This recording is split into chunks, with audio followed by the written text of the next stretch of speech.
Bonjour, j'espère que vous vous portez bien. Je voudrais attirer votre attention sur un sujet d'une grande importance, les infections nosocomiales. Ces informations revêtent une signification particulière, surtout pour les professionnels de la santé qui se préparent aux examens et concours du ministère de la Santé. Je vous incite à visionner la vidéo dans son intégralité afin de capturer toutes les informations précieuses qu'elle renferme. Cette démarche vous aidera à acquérir une compréhension complète du sujet abordé et à vous préparer de manière approfondie en vue de vos examens et concours. Avant de commencer, je saisis cette opportunité pour vous inviter à vous abonner à ma chaîne YouTube et à activer les notifications. De cette manière, vous serez toujours au courant de mes dernières publications, ce qui vous permettra de rester informé de mes futures vidéos. Votre soutien ne nécessite aucun frais de votre part, mais il me motive à continuer à partager des informations précieuses pour vous aider dans votre préparation. Et je vous laisse poursuivre cette présentation.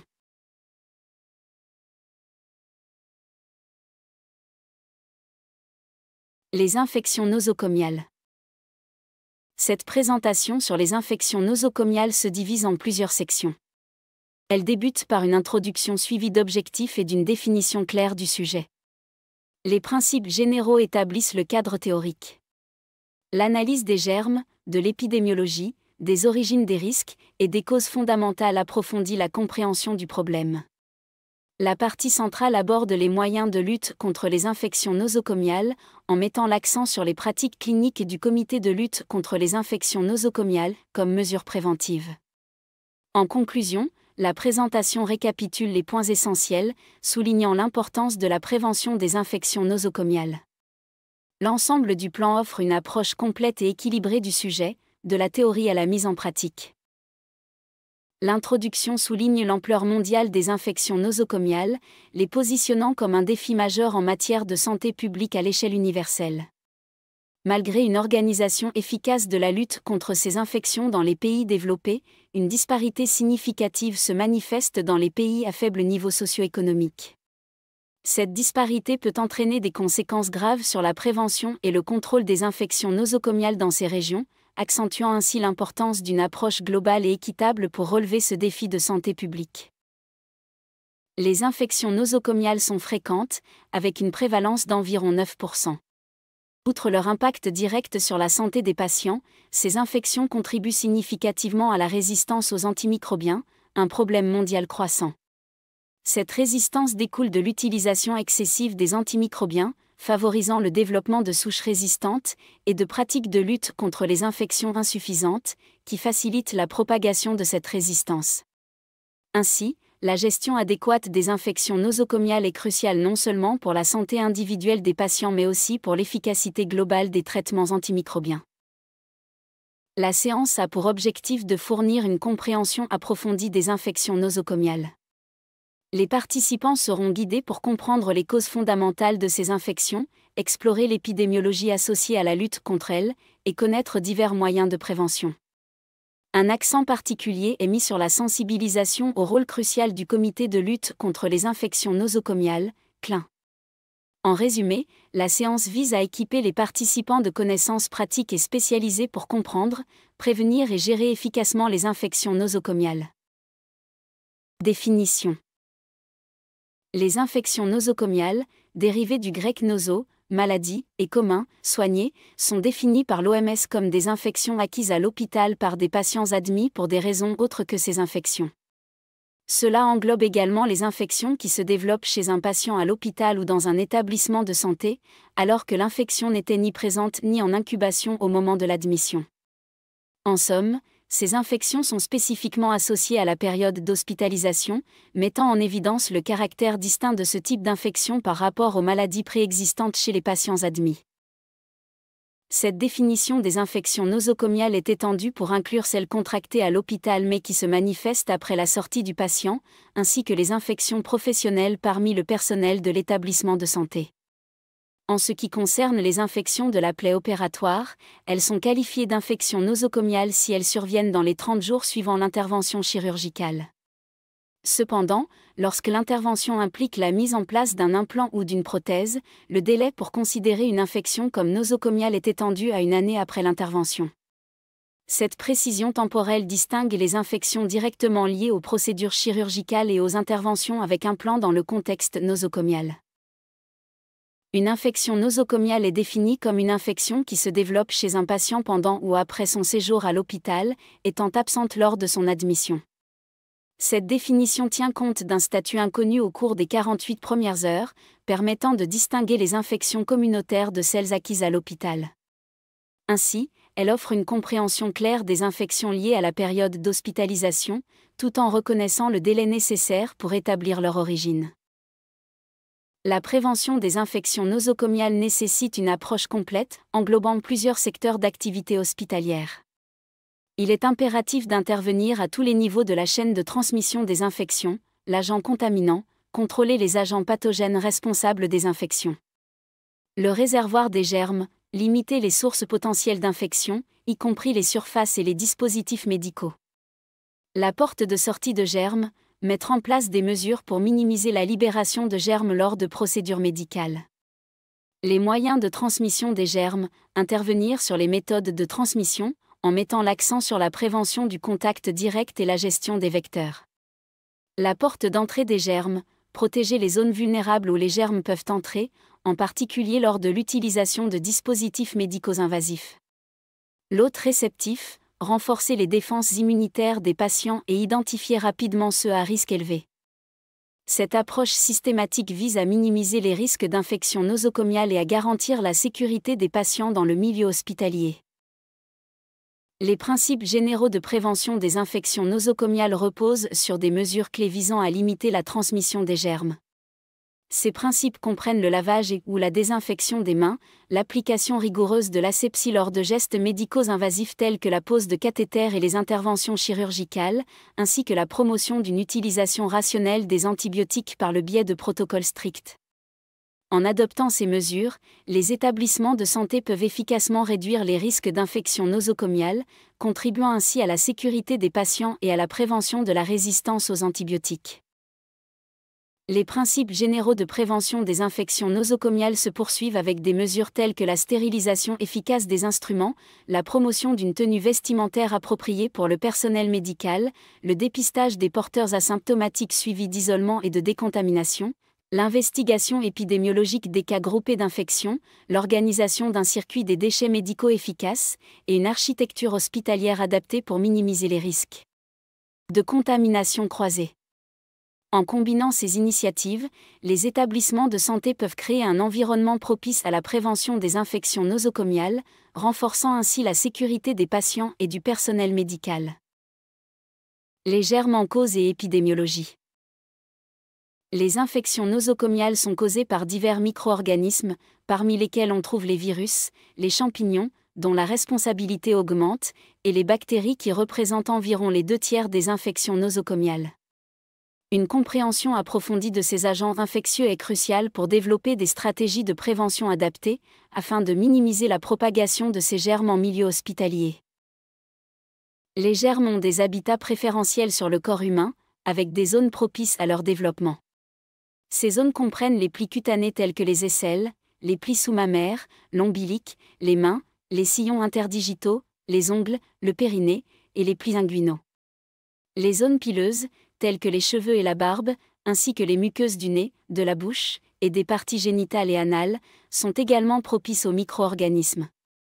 La compréhension de ces habitats favorables est essentielle pour orienter les mesures d'hygiène et prévenir les infections nosocomiales. Les sites les plus fréquemment touchés par les infections nosocomiales sont les plaies chirurgicales, les voies urinaires, notamment en relation avec l'utilisation de sondes, les voies respiratoires inférieures, pouvant entraîner des pneumonies nosocomiales, et la circulation sanguine, surtout en lien avec l'usage de cathéters. Cette connaissance des sites préférentiels guide les efforts de surveillance et de prévention dans les établissements de santé, visant à réduire l'incidence des infections nosocomiales. La prestation de soins de qualité engage chaque professionnel de la santé à suivre des référentiels, des procédures, et à utiliser des équipements et des formations adaptées. Cependant, le processus ne se limite pas à la mise en place de ces éléments, il inclut également une évaluation continue de la qualité des soins. La surveillance des infections nosocomiales joue un rôle vital dans ce processus en fournissant des données épidémiologiques cruciales. Ces informations sont essentielles pour orienter des actions spécifiques adaptées à la réalité locale, contribuant ainsi à la prévention et à la gestion efficace des infections nosocomiales. En somme, la surveillance est une activité indispensable pour garantir des soins de qualité et maintenir un environnement hospitalier sécurisé. La surveillance des infections nosocomiales poursuit plusieurs objectifs clés: évaluer le niveau des risques infectieux dans un établissement à travers les taux de prévalence ou d'incidence, détecter les tendances et les changements fréquents dans l'occurrence des cas, repérer rapidement les épidémies ou phénomènes inhabituels, et évaluer l'efficacité des programmes de prévention en place. En résumé, cette surveillance est un outil essentiel pour garantir la sécurité et la qualité des soins en identifiant, prévenant et contrôlant les infections nosocomiales. Risques, transmission et prévention des infections nosocomiales. Le risque de transmission des infections nosocomiales est une réalité quotidienne, résultant de causes multiples et constituant un phénomène complexe aux étiologies diverses. Cette problématique représente un enjeu majeur de santé publique, impactant la qualité des soins et engendrant d'importants coûts pour l'économie de la santé. Cependant, il est crucial de souligner que l'infection nosocomiale ne doit pas être considérée comme inévitable.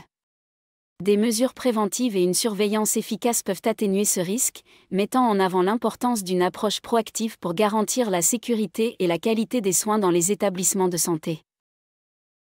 Les infections nosocomiales peuvent se transmettre de deux manières principales: exogènes, lorsque des micro-organismes extérieurs contaminent l'environnement hospitalier et provoquent une infection, et endogènes, lorsque des germes déjà présents chez le patient se multiplient ou s'activent en raison de divers facteurs.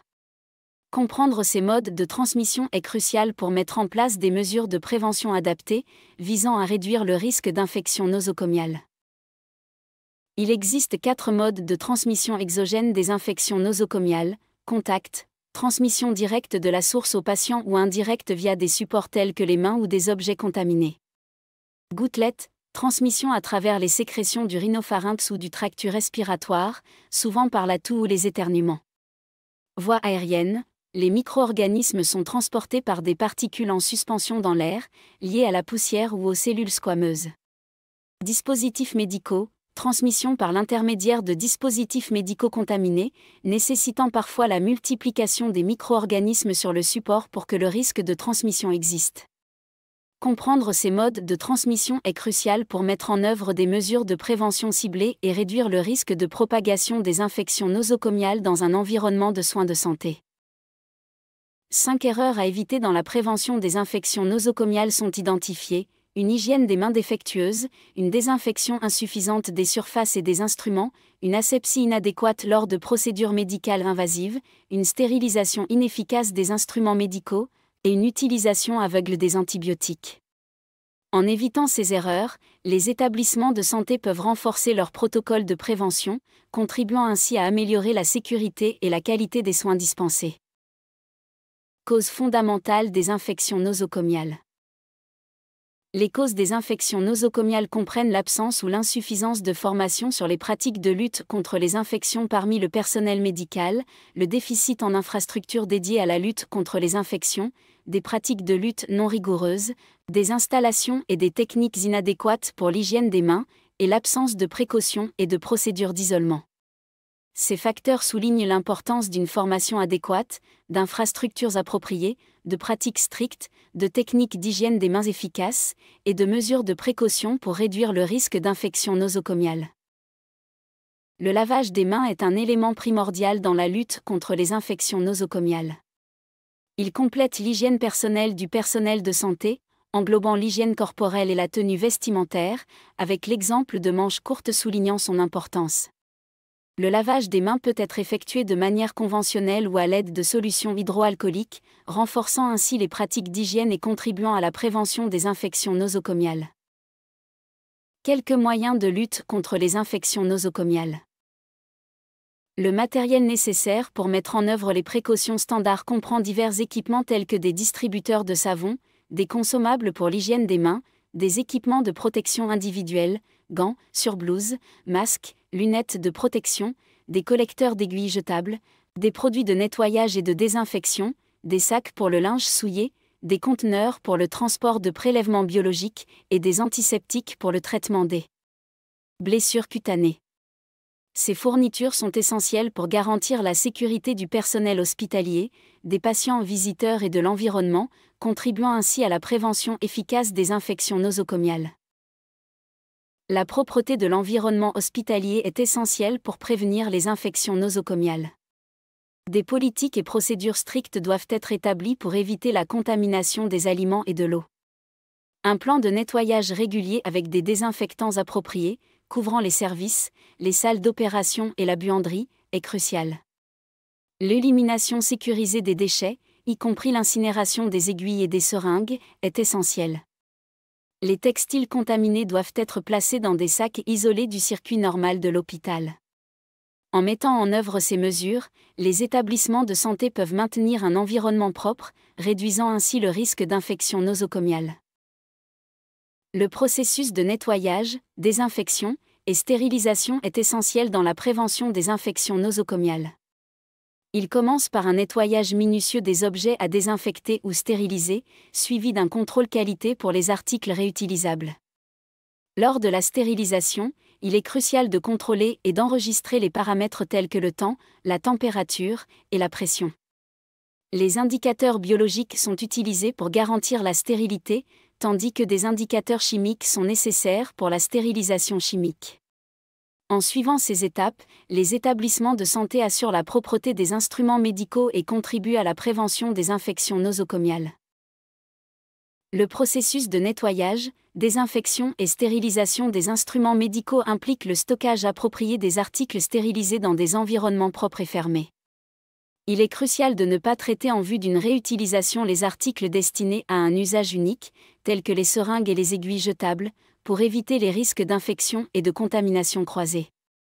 Lorsque possible, la stérilisation par la vapeur est recommandée en tant que méthode efficace pour maintenir la stérilité des instruments médicaux, contribuant ainsi à la prévention des infections nosocomiales. La prévention de la contamination des aliments et de l'eau est cruciale dans les hôpitaux en raison du risque fréquent d'infections nosocomiales. Des précautions sont nécessaires pour éviter la cuisson insuffisante, qui pourrait favoriser la prolifération de bactéries pathogènes. De plus, les personnes manipulant les aliments sont exposées à des risques de maladies infectieuses ou parasitaires. Ainsi, l'établissement de politiques et de procédures spécifiques visant à prévenir la contamination alimentaire est essentiel pour réduire les risques d'infections nosocomiales liées à ces sources. Responsabilité dans le domaine des infections nosocomiales.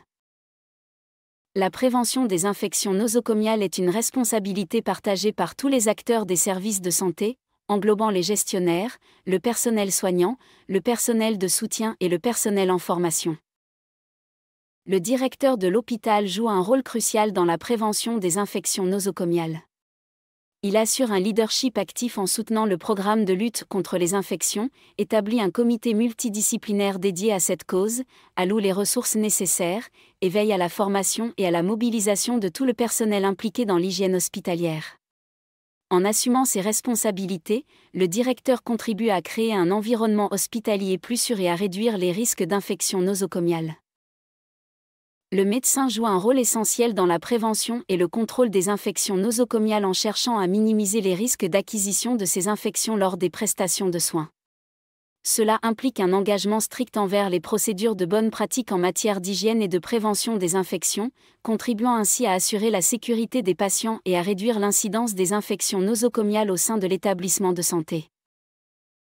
Le personnel infirmier joue un rôle essentiel dans la prévention des infections nosocomiales en mettant en œuvre des pratiques de soins visant à éviter la survenue et la propagation des infections. Leur responsabilité implique une observation rigoureuse des pratiques appropriées pour tous les patients pendant toute la durée de leur séjour à l'hôpital, contribuant ainsi de manière significative à la sécurité des patients et à la prévention des infections nosocomiales. Le rôle du responsable de laboratoire dans la prévention des infections nosocomiales comporte plusieurs aspects essentiels. Relations avec les services cliniques. Le responsable de laboratoire doit établir des relations étroites avec les services cliniques afin de promouvoir les bonnes pratiques et de garantir une collaboration efficace dans la prévention des infections. Respect des normes. Il est chargé de s'assurer que toutes les analyses réalisées au laboratoire respectent les normes en vigueur.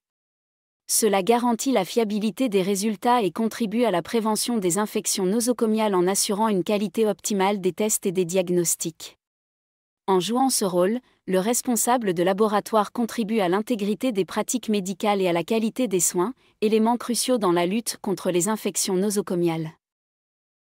Le rôle du pharmacien dans la prévention des infections nosocomiales est significatif et englobe plusieurs aspects clés. Gestion des antibiotiques et antiseptiques, le pharmacien participe à l'élaboration et au suivi de la politique de gestion des antibiotiques et des antiseptiques au sein de l'hôpital.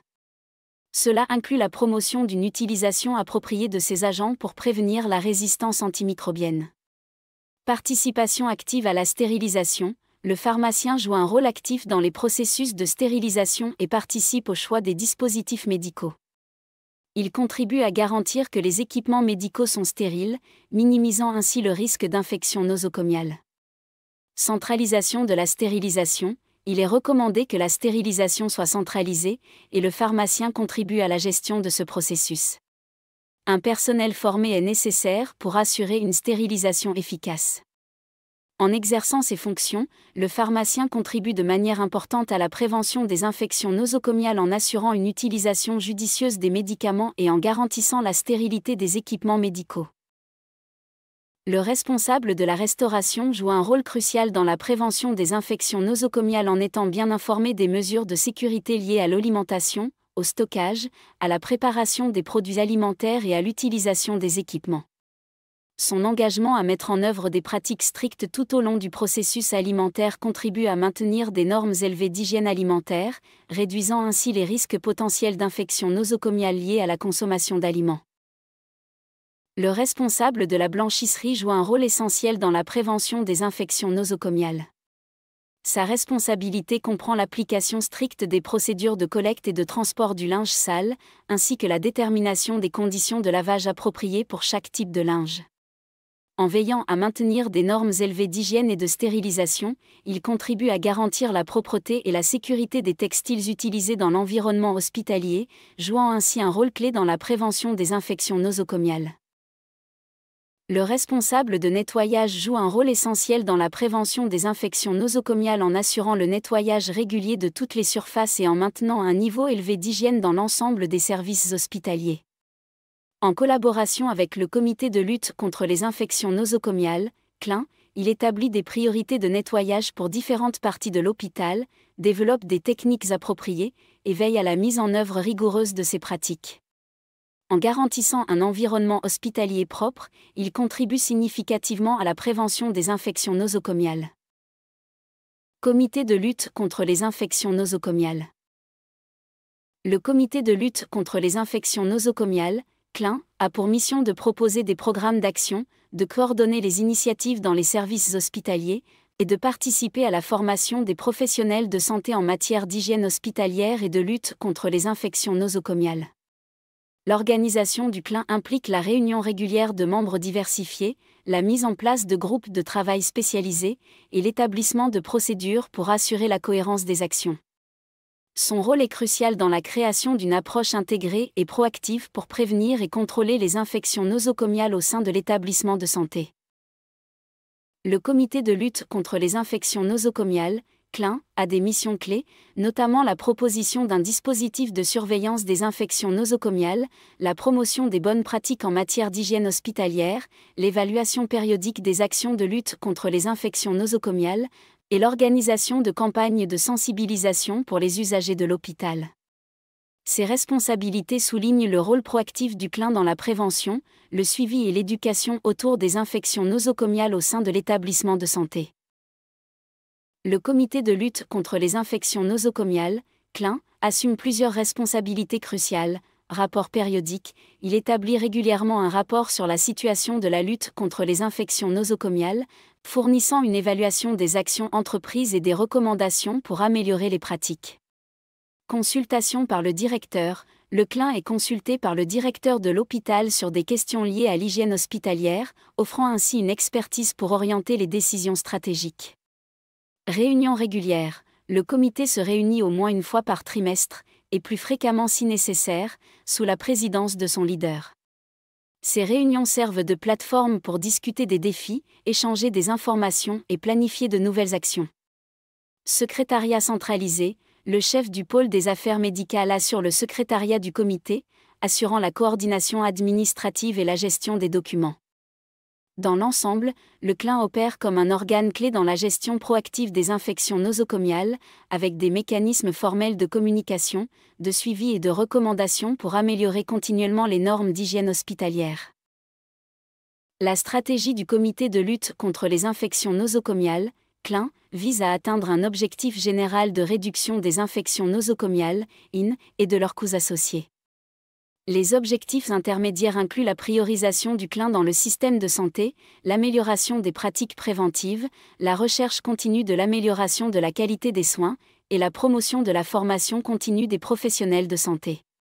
Cette approche démontre l'engagement du CLIN à jouer un rôle central dans la gestion des infections nosocomiales et à contribuer à l'amélioration globale de la qualité des soins hospitaliers. Le Comité de lutte contre les infections nosocomiales, CLIN, est composé de membres clés, dont le directeur de l'hôpital, les chefs des pôles représentant différentes spécialités médicales, le président du conseil des médecins, chirurgiens, dentistes et pharmaciens, CMDP, ainsi que les responsables du laboratoire et de la pharmacie hospitalière. Cette composition diversifiée garantit une représentation complète des domaines médicaux et techniques essentiels à la prévention et à la gestion des infections nosocomiales au sein de l'établissement de santé. Le Comité de lutte contre les infections nosocomiales, CLIN, est caractérisé par une composition diversifiée comprenant un épidémiologiste, un ingénieur biomédical et le représentant de l'équipe opérationnelle de l'hygiène. Le choix du président se fait parmi les membres existants, et le comité peut solliciter la participation d'autres personnes jugées utiles à ses travaux. La présence d'au moins un médecin de chaque spécialité disponible à l'hôpital garantit une représentation exhaustive des disciplines médicales. Cette structure réfléchie met en avant l'importance d'une approche interdisciplinaire dans la gestion des infections nosocomiales, tout en soulignant la flexibilité du comité pour inclure des expertises externes aux besoins. En résumé, la réussite de la lutte contre les infections nosocomiales repose sur la formation et l'information adéquate du personnel, ainsi que sur la mise en place de procédures adaptées. Il est crucial d'allouer les ressources nécessaires pour soutenir efficacement le Comité de lutte contre les infections nosocomiales, CLIN. De plus, l'organisation de visites de benchmark dans des hôpitaux fonctionnels peut offrir des opportunités d'apprentissage et d'amélioration continue. En investissant dans la formation du personnel et en favorisant le partage d'expériences, on renforce la prévention des infections nosocomiales et on élève la qualité globale des soins de santé. Et merci pour votre attention.